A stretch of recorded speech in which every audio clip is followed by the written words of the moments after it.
नमस्कार बच्चों। तो आज हम लोग देखने वाले हैं SC Verma chapter number 6 question number 21 का सॉल्यूशन।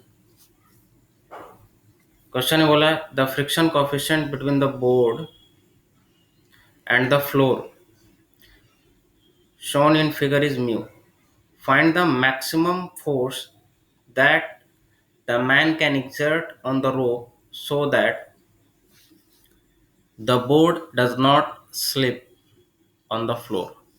ठीक है, तो ये डायग्राम दिया हुआ। अब देखिए क्या कर रहा है ये मैन जो है, ये रस्सी को क्या कर रहा है, नीचे की तरफ खींच रहा है। ठीक है, मैन जो है रस्सी को नीचे की तरफ खींच रहा है, तो बदले में रस्सी जो है मैन को किधर की तरफ खींचेगा, तो आंसर इज ऊपर की तरफ। तो मान लीजिए मैन रस्सी को नीचे की तरफ टी फोर्स से खींचता है, मतलब जो कि टेंशन होगा स्ट्रिंग में, है ना। तो रस्सी भी मैन को टी फोर्स से खींचेगी। ठीक है, तो यही जो मैन एग्जर्ट कर रहा है रस्सी पे, जो फोर्स एग्जर्ट कर रहा है ना, तो man can exert on the rope, है ना, so that does not slip. Maximum कितना एग्जर्ट करे ये टेंशन। अब ऑब्वियसली ये देखिए इनडायरेक्टली कनेक्टेड है इससे, तो अगर ये तेजी से खींचेगा तो ये इधर जाने की कोशिश करेगा, और अगर यहाँ पे फ्रिक्शन ना हो तो इट में भी ये स्लाइड करने लगे, है ना। तो यहाँ पे वही है कि यहाँ पे म्यू फिक्स दिया हुआ है कुछ ना कुछ, तो मैक्सिमम फोर्स कितना लगा सकता है ताकि ये स्लाइड ना करे। ये जो बोर्ड है ये आपको बतानी है, मतलब टी की वैल्यू बतानी है। तो चलिए सबसे पहले यहाँ पे हम लोग क्या करते हैं, जब भी इस तरह का सिचुएशन है तो फ्री बॉडी डायग्राम बनाना चाहिए। अब देखिए इसके बीच का कोएफिशिएंट ऑफ फ्रिक्शन दिया है कितना, म्यू। ठीक है, और इसके बारे में कोई भी जानकारी नहीं दिया, ये वाला सरफेस के बारे में कोई भी जानकारी नहीं दी। तो ठीक है, तो सबसे पहले यहाँ से जिसके बारे में जानकारी दिया है वहाँ से हम लोग चलते हैं कि यहाँ पे ट्रांसमिट होकर फोर्स आ जाएगा टी। यहाँ से देखिए ये T T T T T सारे में टी सिंगल रूप है ना, सिंगल रूप में टेंशन क्या होगा यहाँ पे, सेम होगा, तो ये टी हो गया। अच्छा, अब क्या होगा यहाँ पे, जैसे ही ये टी लगने की कोशिश करेगा, जैसे ही ये खींचने की कोशिश करेगा, ये स्लाइड करने की कोशिश करेगा आगे की तरफ, तो यहाँ पे फ्रिक्शन एक्ट कर जाएगा। अब फ्रिक्शन बोला है कि भाई साहब तुम इसको नहीं ले जा सकते खींच के बोर्ड को, तो टेंशन बोला कि कब तक, तो फ्रिक्शन बोला कि एफ एल तक। तो एफ एल की वैल्यू कितनी होगी, म्यू इंटू एन, है ना, मतलब इतना तक आप खींच कर नहीं ले जा सकते। तो म्यू तो खैर म्यू दिया हुआ है, एन की वैल्यू निकाल ली होगी। अब ये देखिए ये ग्राउंड के साथ अटैच्ड है ना, ये ग्राउंड के साथ क्या है, अटैच्ड है। तो एन कौन सा है ये भी ध्यान रखना है, यहाँ पे सरफेस बहुत सारे कॉन्टैक्ट में है, तो एन जो ग्राउंड जो लगा रहा है, ये जो ऊपर की तरफ ग्राउंड जो लगा रहा है इस पे, ये एन। क्लियर है। अब और भी फोर्सेस दिखा देते हैं। तो सबसे पहले तो एक दिखा देता हूँ क्या बेटा, इसका एम जी नीचे की तरफ आप दिखाओगे। ठीक है, इस पे जो एम जी फोर्स लग रहा होगा, और देखो चारों तरफ घूमो, कांटेक्ट में कहाँ मिलेगा, मतलब इसके चारों तरफ आप घूमो। जब भी फोर्स दिखाना हो ना, तो आप इंश्योर करो कि कोई एक छूटे ना, और कोई एक ना छूटे।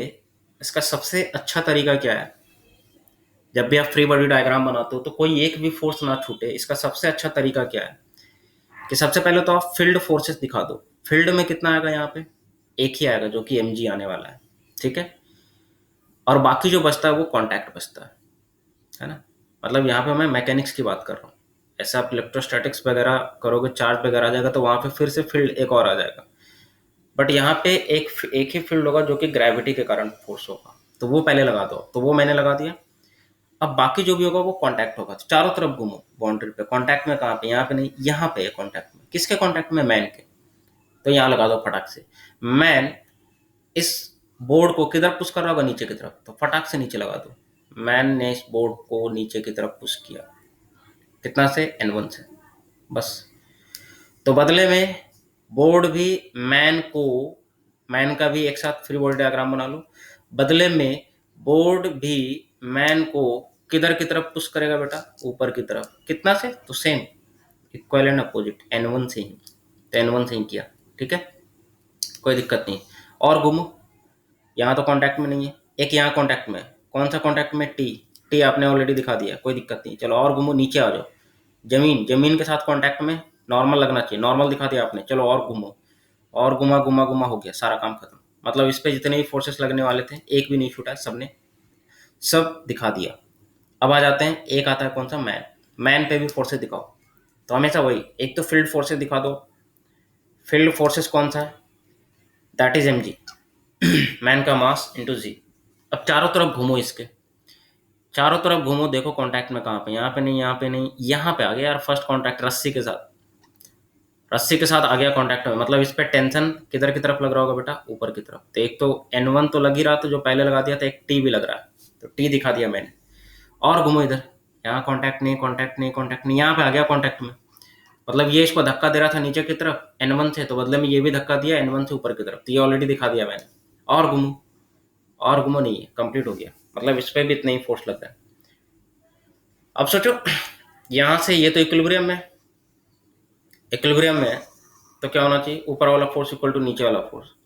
तो यहाँ से मैं क्या लिख सकता हूँ, T plus N one, T plus N one equal to क्या लिखूंगा मैं, capital M G. This is equation number 1। और यहाँ से आ जाओ फिर, अभी यहाँ से बहुत सारे इक्वेशन लिखने हैं ना।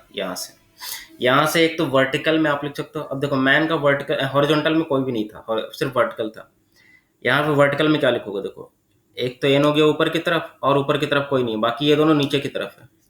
तो एन इक्वल टू मैं क्या लिख सकता हूँ, N1 प्लस स्मॉल एम जी। तो यहाँ पर मैं लिख रहा हूँ N equal to N1 plus small M G. Equation number हो गया 2। ये हो गया वर्टिकल में। हॉरिजॉन्टल में देखो बेटा, हॉरिजॉन्टल में एक लग रहा है T, और इधर लग रहा है कितना, F। F कौन सा, लिमिटिंग है ना, लिमिटिंग। तो और तो कोई लग नहीं रहा, तो ये दोनों को क्या होना चाहिए, इक्वल होना चाहिए। तो T इक्वल टू क्या होना चाहिए, FL। तो अच्छा यहाँ पे छूट गया, T इक्वल टू क्या होना चाहिए, FL होना चाहिए, FL होना चाहिए। और इसको हम लोग क्या बोल सकते हैं, म्यू इंटू एन होना चाहिए। इसी T की वैल्यू बतानी है, ठीक है। ये इक्वेशन नंबर है 3। तो यहीं से मैं चलता हूँ, इसी T को आगे लेकर चलता हूँ। T equal to mu into N. N की जगह पे ये वाला रख लेता हूँ मैं, है ना। एन की जगह पे मैं क्या रख लेता हूँ बेटा, इक्वेशन 2 से लिख देता हूँ N1 प्लस एम जी, रख दिया, ठीक है। अब देखो N1 भी नहीं पता, तो N1 यहाँ से रख देता हूँ। N1 कितना रख दूंगा मैं, T माइनस एम जी, देख लो, सॉरी एम जी माइनस टी। तो N1 भी रख लेता हूँ। N1 रख लिया कितना, कैपिटल एम जी है ये, ध्यान रखिएगा, कैपिटल एम जी minus T plus M G. ये स्मॉल एम जी है, वो कैपिटल एम जी, ये नहीं कि दोनों को कैंसिल आउट कर दिया। अब देखो T जितने भी उसको एक साथ ले आओ, एक यहाँ एक यहाँ, क्योंकि T निकालना है ना मुझे, तो T के साथ म्यू मल्टीप्लाइड है, तो ये आ जाएगा लेफ्ट साइड में T plus T into mu, और लेफ्ट हैंड साइड में क्या, राइट हैंड साइड में क्या बच जाएगा, म्यू इंटू जी कॉमन ले लेता हूँ, capital M plus small M. तो यहाँ से T की वैल्यू जो आ जाएगी कॉमन ले लोगे आप, तो 1 प्लस म्यू आ जाएगा। तो mu G into capital M plus small M divided by क्या आ जाएगा, 1 प्लस म्यू। तो ये आ जाएगी टेंशन की वैल्यू, या ये टेंशन किसके कारण आया था, जो मैन ने फोर्स अप्लाई किया था। तो मैन कितना फोर्स अप्लाई कर सकता है, मैक्सिमम, मैक्सिमम इतना अप्लाई कर सकता है ताकि जो बोर्ड है वो स्लाइड ना करे। तो आई होप की सिचुएशन क्लियर होना चाहिए आपको। तो ये था 21 का सॉल्यूशन। तो हम लोग फिर मिलेंगे नेक्स्ट वीडियो में 22 के साथ।